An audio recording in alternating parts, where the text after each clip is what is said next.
Assalamualaikum warahmatullahi wabarakatuh. Apa kabar sahabat sebuah kisah? Mudah-mudahan kabar baik. Pada kesempatan kali ini kami akan membagikan kisah berjudul Lintas Dimensi di Selatan Jawa. Sahabat sebuah kisah, lagi-lagi perjalanan menuju suatu tempat menghasilkan kisah membuka tabir gelap. Benturan dua dimensi tidak terkelakkan, menjadi suguhan kisah seram. Prio, pemuda asal Yogyakarta, akan bercerita tentang kisahnya ketika menyelusuri jalan lintas selatan Jawa. Jam 8 malam, aku sudah di atas motor kesayanganku, menyelusuri jalan lintas selatan Pulau Jawa. Aku bekerja di Purwokerto. Malam Jumat ini, aku harus pulang ke Jogja karena ayah masuk rumah sakit. Bukan kebiasaanku untuk pulang mendadak seperti ini. Jadwal pulang biasanya 2 minggu, malah 1 bulan sekali. Tapi ini aku harus jalani. Walaupun salah satu kakakku bilang kalau aku gak perlu pulang karena keluarga besar sudah banyak yang menemani dan mengurus keperluan ayah. Tapi aku bersikukuh. Kebetulan sudah nyari 1 bulan lamanya gak pernah pulang. Ya sudah, akhirnya aku pulang. Normalnya perjalanan yang harus kutempuh untuk sampai ke rumah dengan mengendarai motor adalah 4-5 jam. Jadi paling cepat seharusnya jam 12:30 malam nanti aku sudah sampai rumah. Hanya pakaian berbalut jaket kulit menempel di badan yang aku bawa pulang. Ditambah dengan tas kecil berisi keperluan sehari-hari. Gak banyak memang. Bismillah, semoga aku sampai rumah tanpa kekurangan apapun. Udara malam tampaknya gak bergerak, tapi aku membelahnya jadi menerpa wajah dan tubuhku. Jalanan gak terlalu besar, tapi cukup untuk kendaraan berpapasan. Gak perlu aku jelaskan lagi kan, ini malam Jumat, belum akhir pekan, jadi pasti sepi. Di banyak bagian malah sangat sepi, sama sekali gak ada orang atau rumah penduduk. Hutan kecil dan perkebunan warga menjadi pemandangan yang seharusnya bisa aku lewati kalau siang hari. Tapi karena gelapnya pekat malam, yang terlihat hanya hitam tebal tipis membentuk objek isi bumi. Sejak 3 tahun terakhir, jalur ini sudah jadi jalur yang harus aku lalui untuk pulang ataupun berangkat dari Jogja menuju Purwokerto. Sudah sangat hafal nyari setiap jengkalnya. Seharusnya begitu. Udara mulai dingin. Ketika malam makin larut, aku yang tadinya memacu motor cukup kencang jadi melambat, sedikit mengurangi putaran gas. Sekali lagi melihat jam di tangan kiri, gak terasa kalau jarum pendeknya sudah lewat dari angka 10. Sesekali ku perhatikan langit. Pemandangannya sungguh indah, sangat cerah, bertabur bintang dengan siraman sinar rembulan yang sesekali mengintip dari sela pepohonan. Aku yang sendirian di atas motor jadi seperti raja jalanan, menyelusuri jalan sepi beratap langit cerah. Kebumen, tiba-tiba aku sudah sampai di kota kecil yang sepi ini. Mungkin karena sudah malam, jadinya terasa cepat. Tanpa berhenti, aku hanya melewatinya saja, lalu terus menuju kota kecil berikutnya. Tak terlalu jauh selepas Kebumen, aku sampai di persimpangan. Pada persimpangan ini, aku berhenti sebentar untuk memilih jalan mana yang sebaiknya aku lalui. Keduanya memiliki medan yang berbeda. Kalau ambil yang lurus, akan menemui kontur jalan yang banyak tanjakan dan turunan. Menurutku, jalurnya lebih seram karena lebih banyak menemui tempat sepi yang relatif jarang penduduknya. Kalau ambil jalur ke kanan, di depannya akan menemui jalur lurus dan panjang, tidak jauh dari garis pantai. Minimal aku akan mendengar suara debur ombak dari kejauhan. Sungguh aku agak bingung memilihnya. Tapi akhirnya, mempertimbangkan jarak tempuh, aku memilih jalan yang lurus. Walaupun akan sangat sepi, tapi bisa berhemat banyak waktu. Jadinya, aku gak akan lewati jalan dekat pantai. Benar pikiranku tadi. Jalur yang kupilih ini sangat sepi. Motorku pacu dengan kencang. Beberapa sinar lampu dari rumah penduduk hanya terlihat dari garis sekelebatan. Situasi jalan yang sangat sepi membuatku berani untuk terus memacu motor dengan cepat. Aku hanya ingin segera sampai di kota kecil berikutnya, yaitu Purworejo. Perkiraan seharusnya gak sampai 1 jam aku sudah sampai di sana. Aku sangat berkonsentrasi berkendara, sangat fokus memperhatikan jalan dan situasi. Karena itulah aku jadi gak bisa memperhatikan petunjuk waktu. Gak tahu sudah jam berapa, hanya bisa mengira-ngira. Sepertinya sudah hampir jam 11. Ini sepertinya sudah setengah jalan menuju Purworejo. Begitu isi pikiranku. Sempat beberapa kali ada keraguan. Beberapa kali aku memperhatikan jalan di sekitarnya. Aku gak mengenali, seperti baru pertama kali melintas di jalan ini. Mungkin karena ini malam hari. Biasanya kan aku lewat sini ketika masih ada matahari. Aku berusaha berpikir positif, tapi walaupun begitu, aku terus saja memacu kendaraanku. Aku melaju menyelusuri jalan, disertai ragu yang semakin lama semakin tebal. Ya, aku semakin ragu. Semakin banyak bagian jalan dan pemandangan yang gak aku kenal, seperti belum pernah melintasi jalanan ini. Tapi aku coba terus meyakinkan diri, karena sedari tadi gak menemukan persimpangan. Semuanya jalan lurus, satu jalur. Aku gak pernah berbelok ke kanan atau ke kiri. Dengan begitu, seharusnya sudah ada jalanan dan menuju arah yang benar. Perlahan memperlambatkan laju motor, sambil memperlihatkan jalan, mencari tempat atau bagian yang mungkin aku kenali. Ternyata enggak, aku sama sekali enggak kenal daerah ini. Aku sepertinya enggak pernah lewat jalan ini. Kok bisa? Kenapa ini bisa terjadi? Semakin pelan, aku memacu motor. Aku menyerah, lalu berniat akan mencari penduduk setempat untuk bertanya apakah aku tersesat atau tidak. Tapi sama sekali aku tidak melihat satu orang pun. Tidak ada warung atau toko kecil yang masih buka. Sepi dan kosong yang ada. Walau beberapa kali ada rumah penduduk, tapi keadaannya sudah gelap. Pintu dan jendelanya tertutup rapat. Penghuninya pasti sudah tidur. Aku gak tega untuk mengetuk dan membangunkannya. Sampai akhirnya di kejauhan aku melihat ada warung kecil yang sepertinya masih buka. Ada cahaya lampu dari dalamnya bersinar sedikit keluar. Syukurlah, jadi ada tempat untuk bertanya. Buru-buru aku tancap gas supaya cepat sampai di sana. Benar, warung kecil ini masih buka. Aku memarkirkan motor tepat di depannya. Ada seorang bapak di dalamnya. Dia sedang membereskan warung yang sepertinya memang sudah mau tutup. Sebentar, aku melirik jam tangan.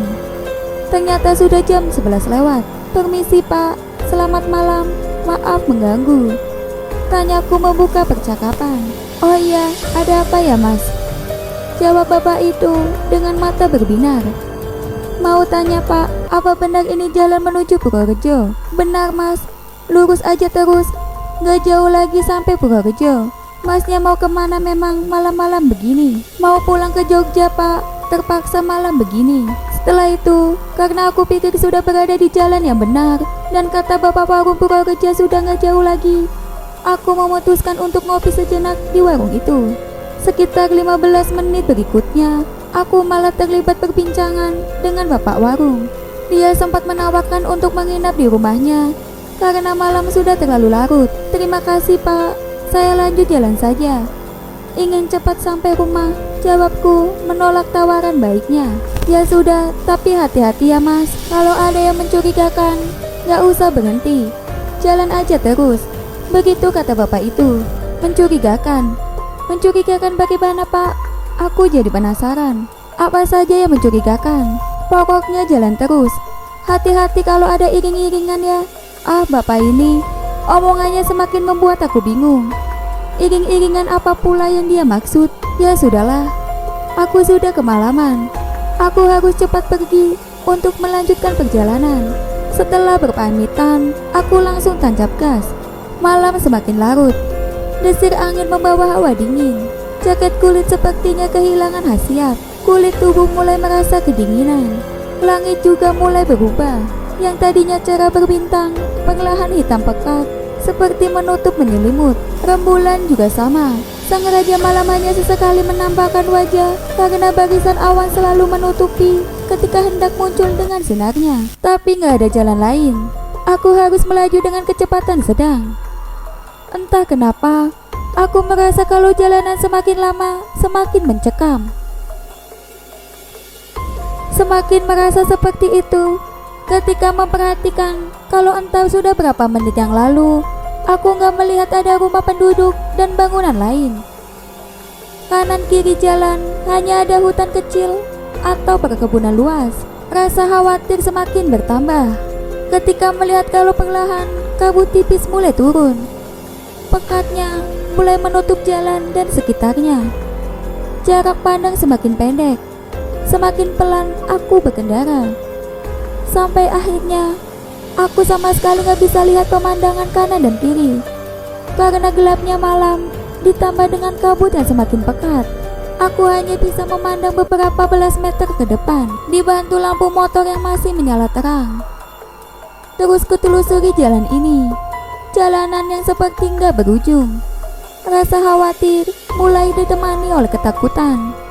Sepertinya ada yang gak beres.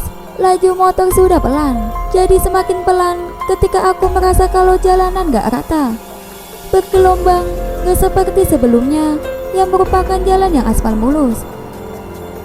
Permukaan jalan berubah. Semakin jauh, aku merasa kalau jalanan semakin jelek. Ya memang begitu. Aku hanya bisa merasakan karena jalanan tertutup kabut, jadi gak bisa melihat jelas. Penasaran, akhirnya aku menghentikan motor agar bisa memperhatikan kondisi jalan dengan seksama. Aku terkejut setelah mengetahui kalau jalanan ini bukan jalan aspal seperti sebelumnya, tapi jalanan tanah kering yang bergelombang. Ya Tuhan, di mana ini? Bertanya-tanya dalam hati. Jelas saja aku bingung.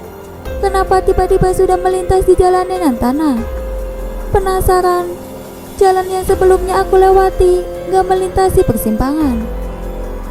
Kenapa bisa sampai di daerah seperti ini? Daerah hutan yang sama sekali aku tidak kenal. Aku kebingungan.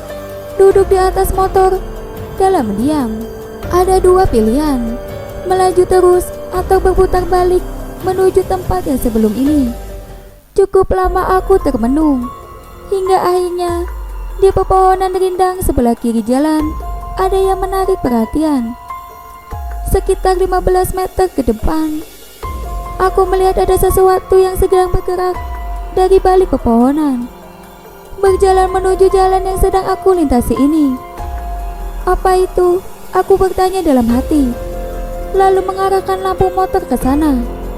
Nah, akhirnya aku melihat agak jelas.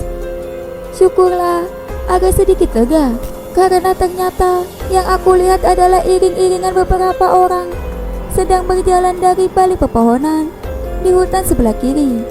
Gak nyangka mungkin hanya 4 atau 5 orang, itu perkiraanku. Aku belum bisa melihat mereka dengan jelas karena pandangan masih terhalang gelap oleh pepohonan. Aku jadi bisa bertanya tentang arah jalan ke orang-orang ini kan?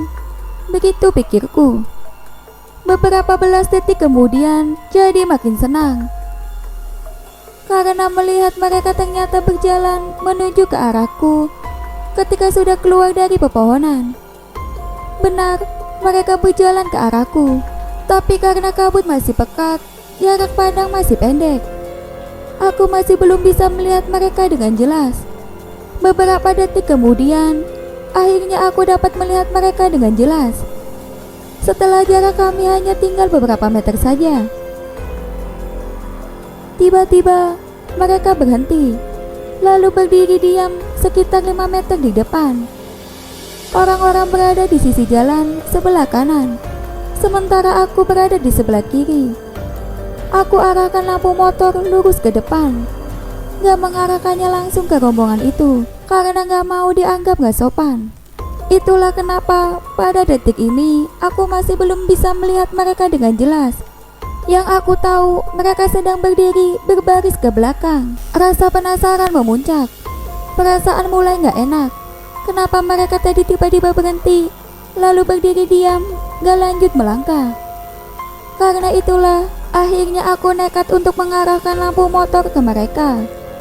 Saat itulah, aku lihat semuanya. Melihat pemandangan yang sangat seram, di tempat yang aku sama sekali gak kenal. Ternyata ada 6 orang, 2 berjajar di depan, 4 di belakang.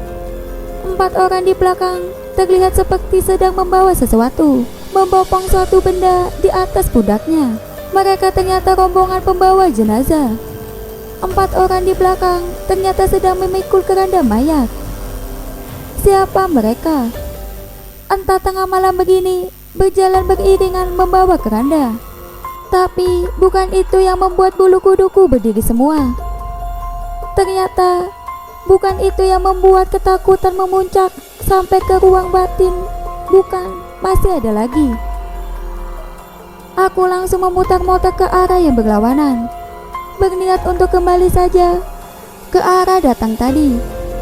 Gak mau berpapasan dengan rombongan itu. Aku amat sangat ketakutan. Kenapa begitu? Apa yang membuat aku sangat ketakutan? Aku melihat ternyata mereka semua tidak berkepala, hanya badannya saja. Itu yang membuatku sangat ketakutan. Setelah motor sudah berbalik arah, entah sebab rasa takut yang memuncak atau bagaimana, tiba-tiba mesin motornya mati. Setelah itu, aku coba nyalakan lagi, usaha terus sampai mesin hidup lagi. Kemudian melirik sedikit ke belakang, dengan maksud untuk melihat rombongan seram itu. Tuhan, ternyata mereka mulai bergerak maju mendekat ke arahku. Melihat itu semua, aku makin panik. Terus coba menyalakan mesin motor.